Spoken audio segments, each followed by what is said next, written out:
नमस्ते। अर्थ फाइनेंस में आपका स्वागत है।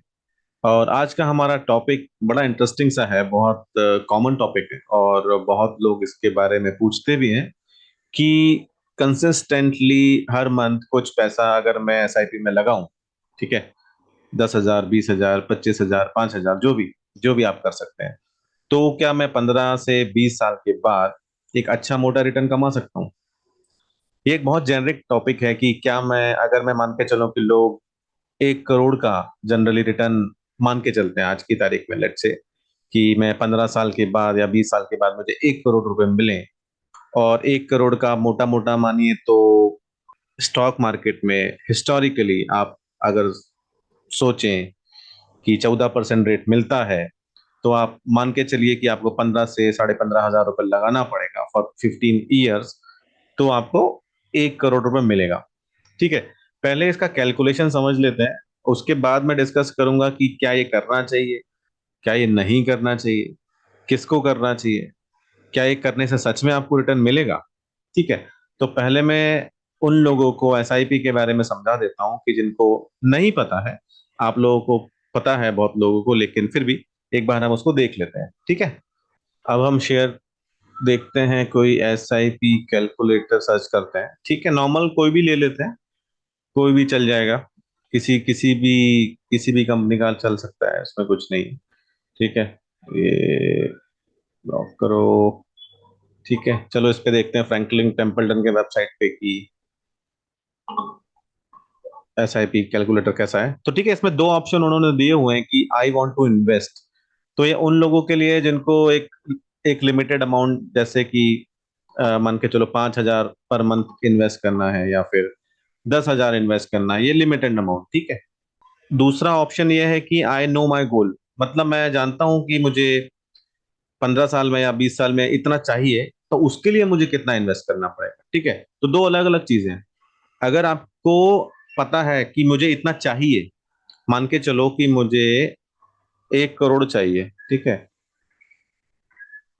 1 करोड़ चाहिए, और मान के चलो मुझे 15 साल के बाद चाहिए आज से, और हिस्टोरिकली अगर मैं देखूं तो मार्केट का रिटर्न 14% है पर ईयर का। ठीक है, तो आप देखेंगे कि आपको 16,507 रुपए की एसआईपी पर मंथ करनी पड़ेगी। 16,507 रुपए की एसआईपी पर मंथ करनी पड़ेगी 15 साल के लिए। और हम मान के चलते हैं कि एवरेज रिटर्न आपको 14% पर ईयर मिलेगा, तब आपका 15 साल में 1 करोड़ रुपए हो जाएगा।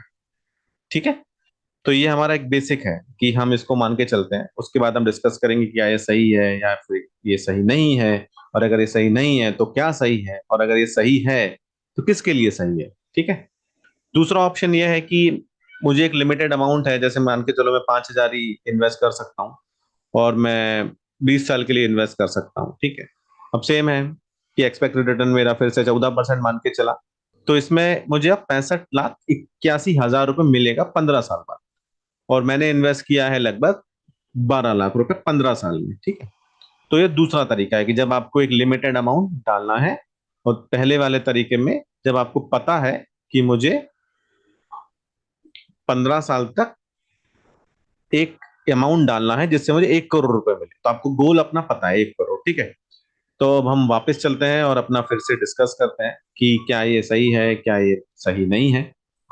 तो देखिए, थ्योरेटिकली आप सोचो तो 16,507, तो 16,500 मोटा मोटा आप 15 साल के लिए इन्वेस्ट कर सकते हो, और आपको 1 करोड़ रुपए मिल सकता है। ठीक है, लेकिन ये थ्योरेटिकली ही करेक्ट है। अभी प्रैक्टिकली ये करेक्ट क्यों नहीं है?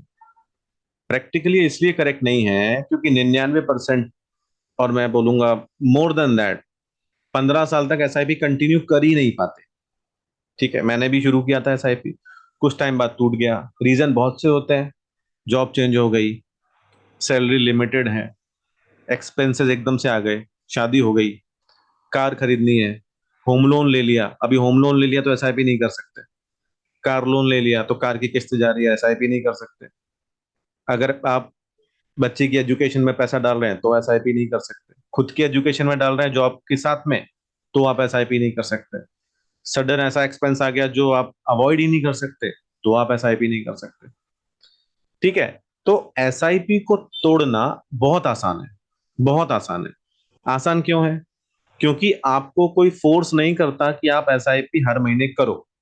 अगर आप नहीं भी करते उस महीने की, और आप अगर स्टॉप कर देते हो कुछ टाइम के लिए, ठीक है, अगर आपने लेट्स से कोई अच्छा महंगा फोन ले लिया, या एक अच्छा महंगा फ्रिज, टीवी या कार ले ली, 2 3 4 लाख का खर्चा कर लिया, तो आप सोचोगे कि ठीक है, 6 8 महीने के लिए मैं एसआईपी नहीं करता हूँ, ये वाला पहले निपटा देंगे फिर एसआईपी कर लेंगे।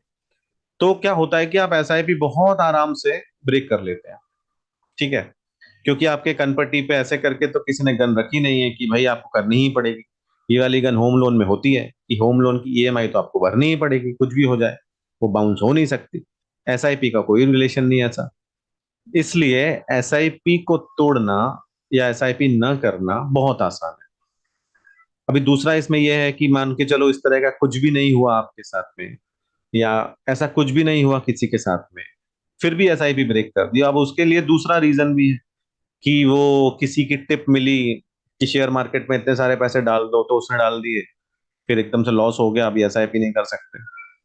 किसी ने बोला कि ये पूरा पैसा निकाल के मैं जो स्कीम बताता हूँ उसमें मूव कर दो, उसमें बहुत रिटर्न मिलेगा, तो मूव कर दी, और वहां पे रिटर्न मिला नहीं मान लो, तो आप एसआईपी ब्रेक कर दोगे, क्योंकि आपको फिर वो मुश्किल हो जाएगी मैनेज करने में एक्सपेंसेस, है ना। तो बहुत से रीजन बन जाते हैं।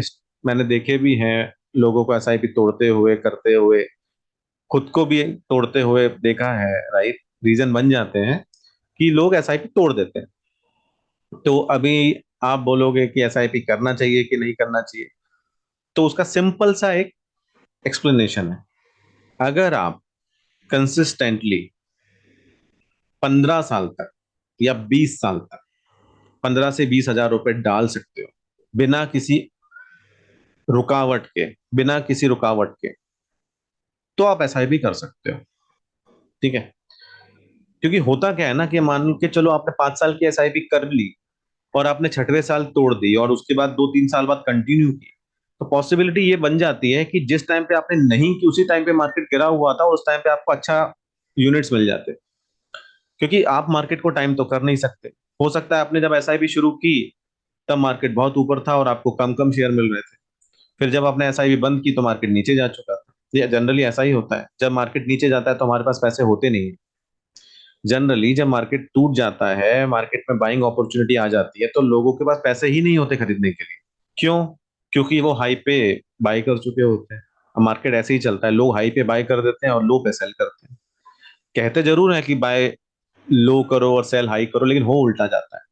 मार्केट कोई फ्रेंड तो है नहीं कि आपको एक एडवांटेज दे देगा। वो सबके लिए यूनिक ही है, और बहुत सारे प्रोफेशनल्स भी हैं, बहुत सारे मनी मैनेजर्स भी हैं। तो जो कॉमन रिटेलर्स है, 90% और 95% ऑफ द पर्सन जो लूज करते हैं मनी, उसके कारण बहुत सारे हैं। वो मैं अगले वीडियो में आपको बताऊंगा कि why 90% of the trader loss, right, consistently, और वो छोड़ देते हैं। फिर जो नए आते हैं वो भी 90% उसमें से छोड़ देते हैं, क्योंकि लॉस हो जाता है। तो कारण यही है कि जब मार्केट नीचे जा चुका होता है, तो आपके पास पैसा नहीं होता वहां डालने के लिए। ठीक है, तो एसआईपी आप तभी करें जब आप 15 से 20 साल तक कंसिस्टेंटली करें, उसको रोके नहीं, चाहे कुछ भी हो जाए। तो ये आपके लिए एक वैलिड ऑप्शन है। फिर आप बोलोगे एसआईपी करें, लोग एसआईपी नहीं करें, तो क्या करें? ठीक है, तो समरी में मैं यही बोलूंगा कि आप एसआईपी तभी करें जब आप कंसिस्टेंटली 15 साल तक कर सकते हैं, हर महीने, बिना किसी रुकावट के, चाहे कुछ भी हो जाए, तब तो फायदेमंद है। क्योंकि बीच में तोड़ देने से कोई मतलब नहीं निकलेगा फिर। तो जो लोग दूसरे हैं जो बीच में तोड़ देते हैं और फिर से शुरू करते हैं, अब वो क्वेश्चन पूछेंगे तो क्या हम एसआईपी नहीं करें, तो क्या हम इन्वेस्ट नहीं करें, तो क्या हम रिटर्न नहीं कमाएं? भाई आप भी करो, लेकिन देर आर अदर वेज। ठीक है, वो मैं अगले वीडियो में बताऊंगा। ठीक है, thank you for watching the video. Channel को लाइक कीजिए, सब्सक्राइब कीजिए, कमेंट्स में अपने क्वेश्चन पूछिए, लोगों को फॉरवर्ड कीजिए। ठीक है, थैंक यू वेरी मच।